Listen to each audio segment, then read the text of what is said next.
Jacob Roberts always believed his marriage was strong. He and Emma had been together for almost 10 years, sharing good times, challenges, and dreams. They met in their early 20s in Melbourne.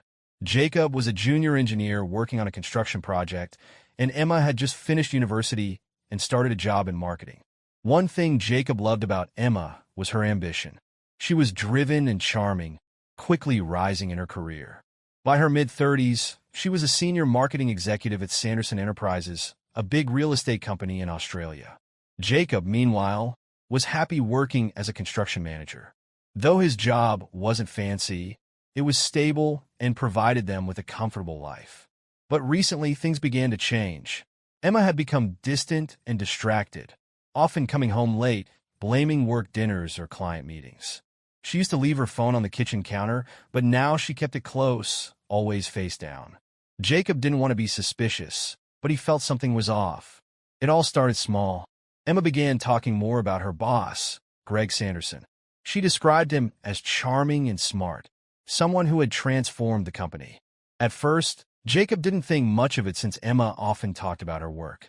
But as the mentions became more frequent, Jacob noticed a change in her tone, a warmth, a respect that bordered on admiration.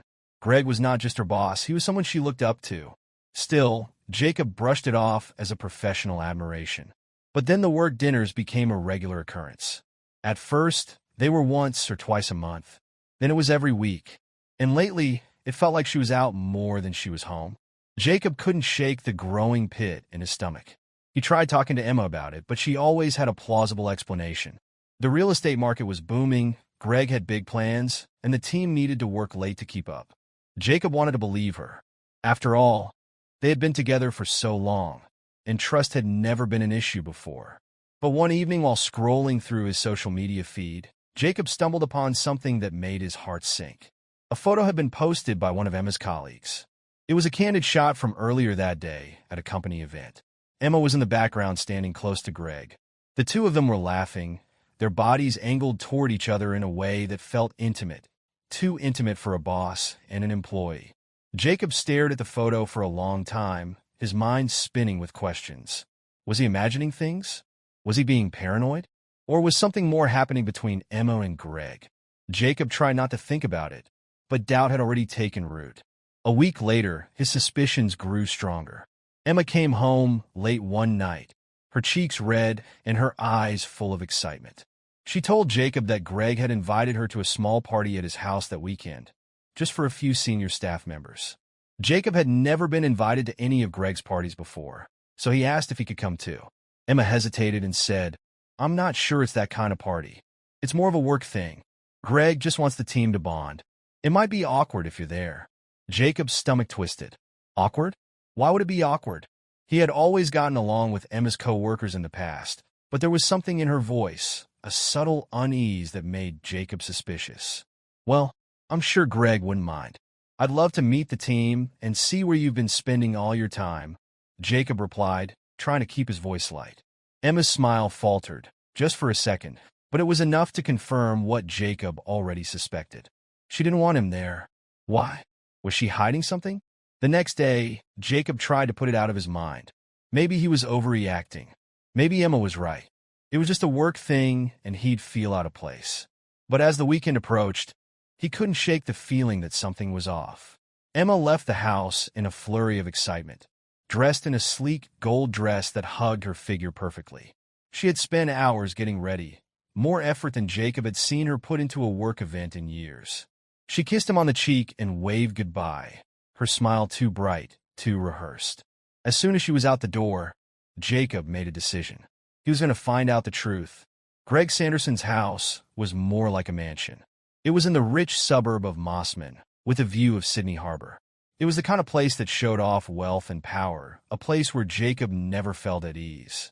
He parked his car a few streets away, feeling a mix of anger, anxiety, and fear.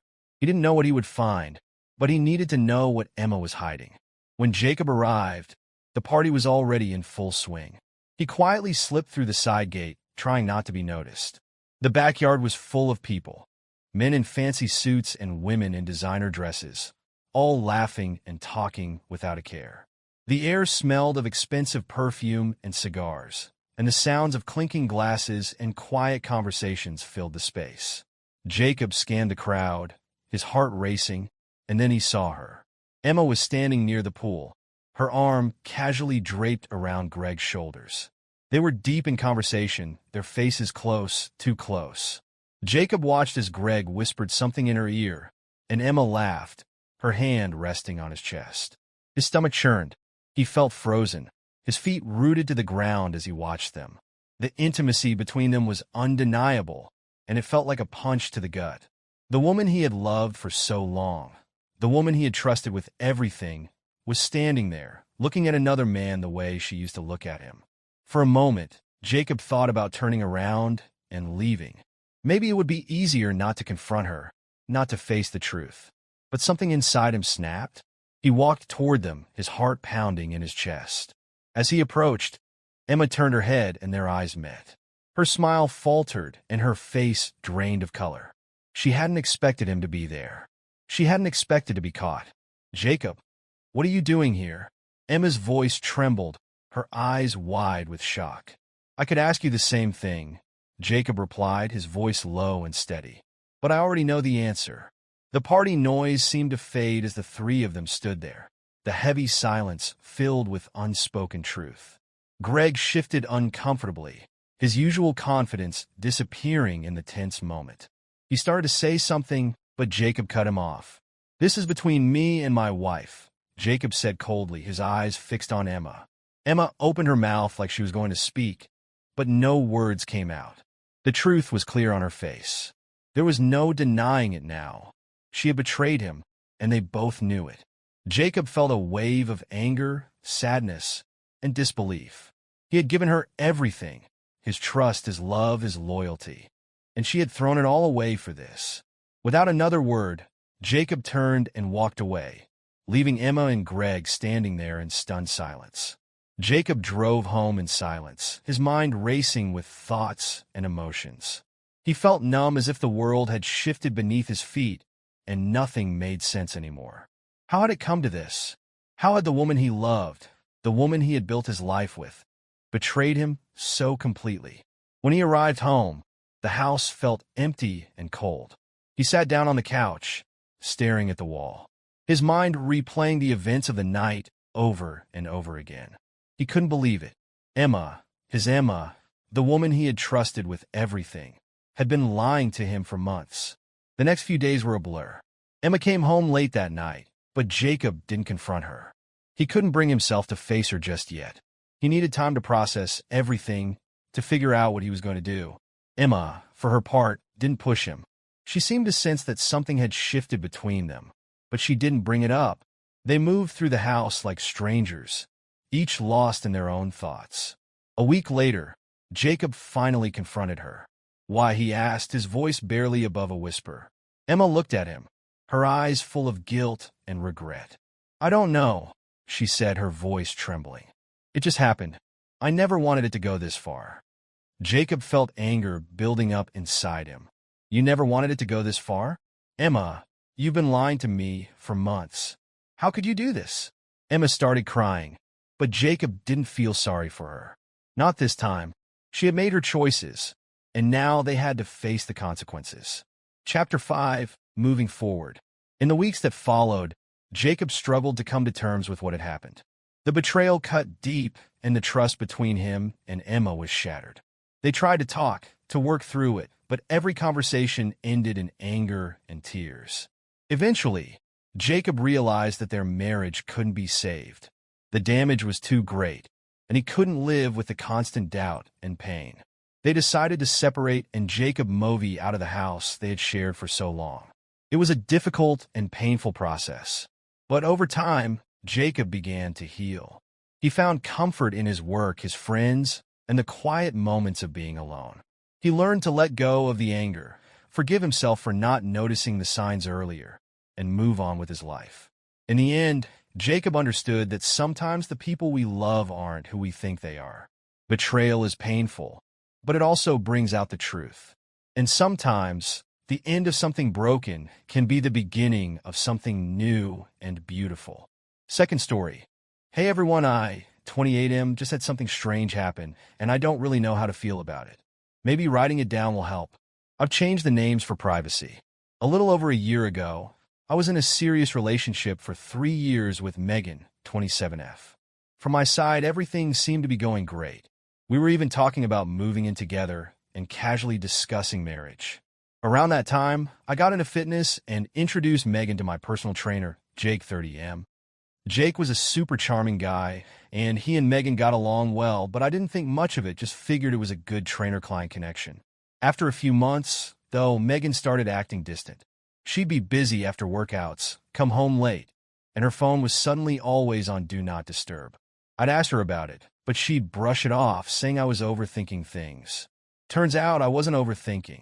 One night, she left her phone on the counter while she was showering, and I saw texts from Jake. Let's just say they weren't about workouts. I confronted her right away, and she admitted she'd been cheating with him for months. She said she fell in love with Jake and that it wasn't about me. It just happened. Within a week, she packed her stuff and moved in with him. That was the worst time of my life. It felt like everything I knew was falling apart. I blocked her on everything and focused on rebuilding my life. Therapy, the gym, and spending time with friends helped me slowly move on, but it left a big scar. Then, a few days ago, she contacted me from a new number. At first, I wasn't going to respond, but curiosity got the better of me. She said she missed me, apologized for everything, and admitted she made a huge mistake. Apparently, things with Jake went bad quickly. He cheated on her, and now they're broken up. She said she's been lonely and miserable and has been thinking about me for months, but was too ashamed to reach out earlier. She now says she realizes what we had was real and that she wants to make things right. She even said she's willing to do anything to prove she's changed and asked if we could meet up to talk. Here's the thing. Part of me still has feelings for her, but another part of me thinks I should block her again and never look back. I don't know if I can trust her after what she did, but hearing how broken she sounded on the phone stirred something inside me. Maybe it's pity, nostalgia, or maybe I'm just being foolish. So here I am, trying to decide whether to hear her out or leave her in the past. What would you guys do?